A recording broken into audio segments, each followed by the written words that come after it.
The third great kingdom on earth, the trading empire of Aksum, circa 100 to 800 CE. In context, locations Ethiopia, Eritrea.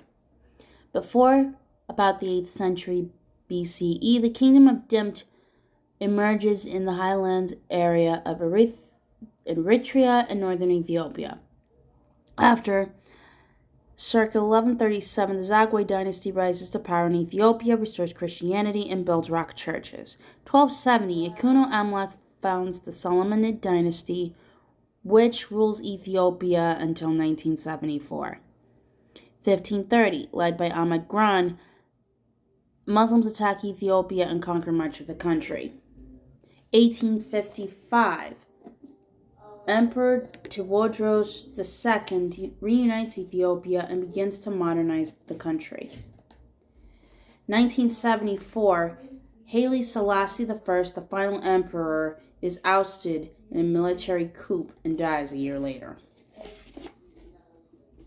The Aksum dynasty, the Aksum kingdom centered in the northern Ethiopian highlands, emerged as a unified state around the 1st century CE and reached a peak of trading power between the 3rd and 6th centuries.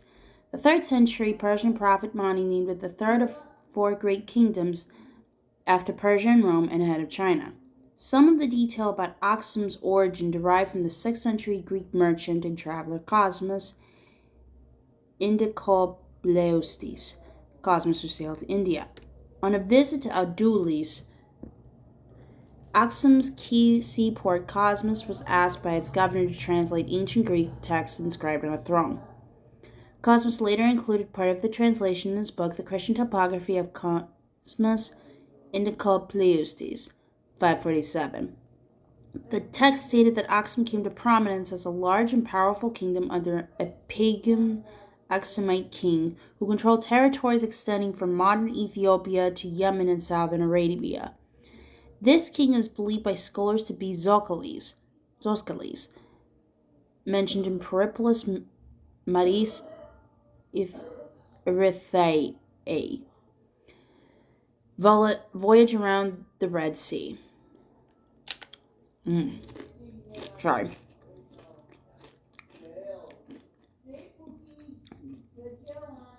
A ship's log written by a Greek-speaking Egyptian merchant of the 1st century who also spoke of Adulis as an ivory trading center.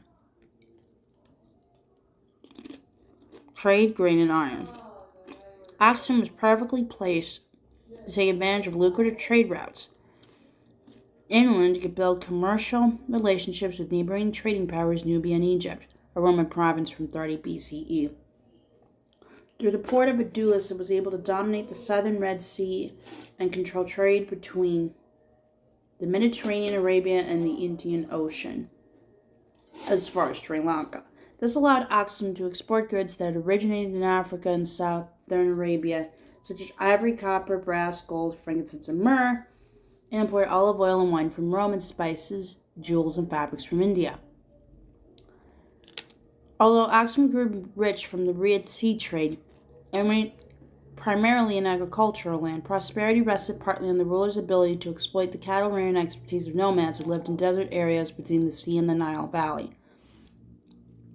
Also, much of the kingdom consisted of fertile lands that produced plentiful grain harvests, including wheat and barley. The crop and livestock surpluses were easily exported and formed the backbone of Aksum's economic life.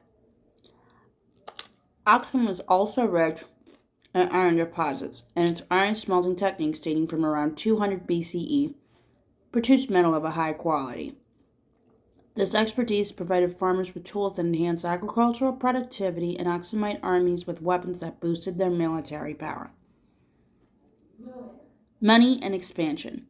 Aksum began to expand its influence across the Red Sea from the late 2nd century, vying with the kingdoms of Saba and Himyar in modern Yemen.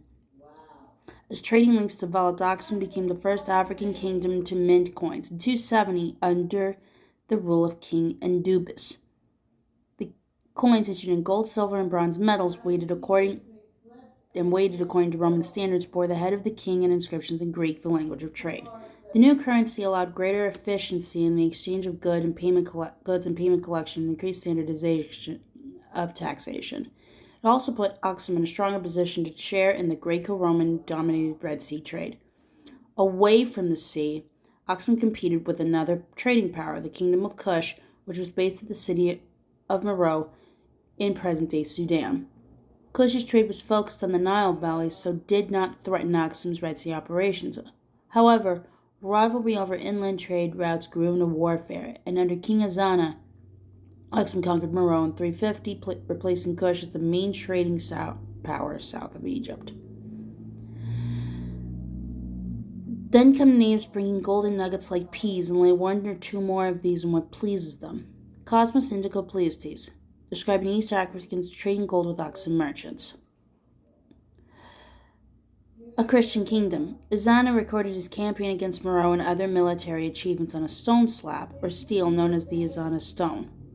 Engravings written in Ge'ez, an ancient Ethiopian language, Greek and Sabaean, and Himyaritic, two Southern Arabian languages, also documented his conversion to Christianity. Although the faith was present in northern Africa from the 1st century, in 330, Aksum became the first African state to adopt it as the official state religion. Alongside goods, trade brought people and new ideas, including Christianity, to Aksum from the Roman Empire. According to two historians of the 4th through 5th centuries, Duranius Rufinus, a Roman, and Socrates Scholasticus, a Byzantine, Ezana was converted by a young Christian called Frumentius from Tyre in present-day Lebanon. He had joined the Aksum court after surviving an attack on a ship close to the kingdom's shore. Frumentius was appointed the kingdom's first bishop, and under his influence, Christianity spread through Aksum. Ezana's reasons for officially adopting the religion were driven at least partly by the potential trading benefits from aligning more closely with the Roman Empire, and its decision to legalize Christianity in 313. Around 330, Aksum coinage became the first to display the Christian cross, predating its use in the Roman Empire and creating a propaganda tool for the new religion. Churches were built in Aksum from the 4th century, but at first the practice of Christianity was limited largely due to the royal court. In the late 5th century, the religion was spread more widely across the kingdom by evangelists, in particular a group known as the Nine Saints. They were followers of Monophysitism and believed that Christ is a God only rather than having both divine and human natures. The view was denounced at 451 in the Council of Chalcedon in modern Turkey, and its adherents were forced to flee the Eastern Roman Empire. The evangelists were accepted by the Aksum Christian Church, which was also monophysitic.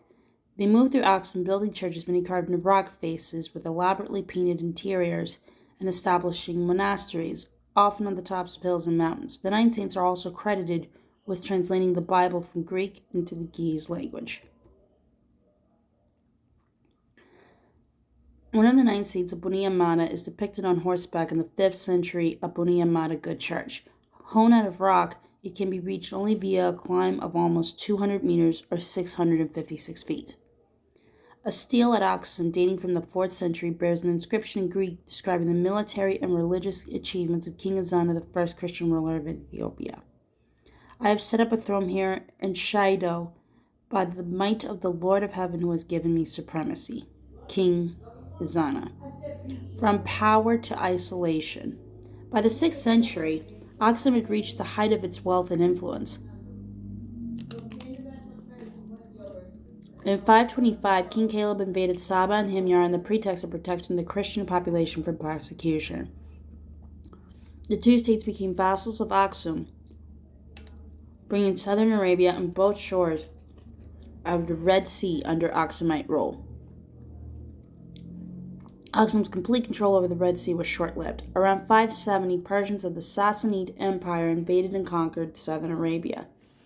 This ended Aksum rule, disrupted its trading activities, and pushed the kingdom into greater reliance on the Christian Byzantine Empire, which dominated the Nile Valley trade. Aksum may also have been weakened by the plague of Justinian, a bubonic plague that swept through North Africa, the Middle East, and much of Europe from 541, killing possibly up to 50 million people. In the early 7th century, a new Arab force led by the Prophet Muhammad emerged in the Arabian Peninsula, which by 630 was under Muslim control. Aksum then lost its influence over the Nile Valley trade when Egypt was conquered by Muslim forces in 642. During the rule of al-Walid, the sixth caliph of the Umayyad Muslim dynasty, around 705 to 715, Aksum's strength shrunk further due to constant attack leading to the destruction of Adulis in 710. With its key port lost, Aksum no longer commanded the Red Sea trade and became cut off by it from its Byzantine Christian allies. Aksum had relied heavily on the farming of its fertile lands to feed its growing population and produce craft and livestock exports.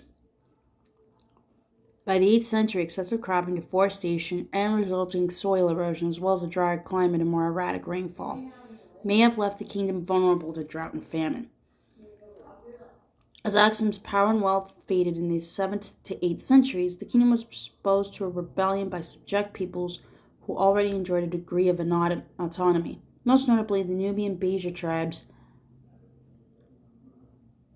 attacked Aksum camel caravans and seized land for cattle grazing, potentially denying the kingdom access to trade routes and farming sources. By the early 8th century, Aksum had lost its position as a significant regional force. The capital of what remained of Aksum was moved possibly in the 9th century from the city of Aksum south into the central highlands of the Ethiopian interior. There, the once dominant trading kingdom continued as a largely agricultural society, isolated from the rest of the Christian world but still independent. The city of Aksum.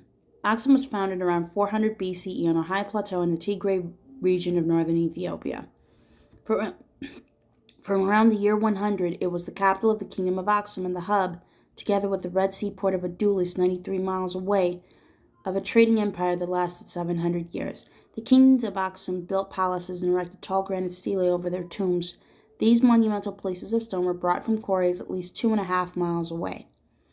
Most were erected in the 2nd to 4th centuries, including the now toppled 108 feet great stele, believed to be the world's largest single piece of monumental stone. King Zana's stele stands 76 feet and was probably the final stele before burial practices began to follow a more Christian form.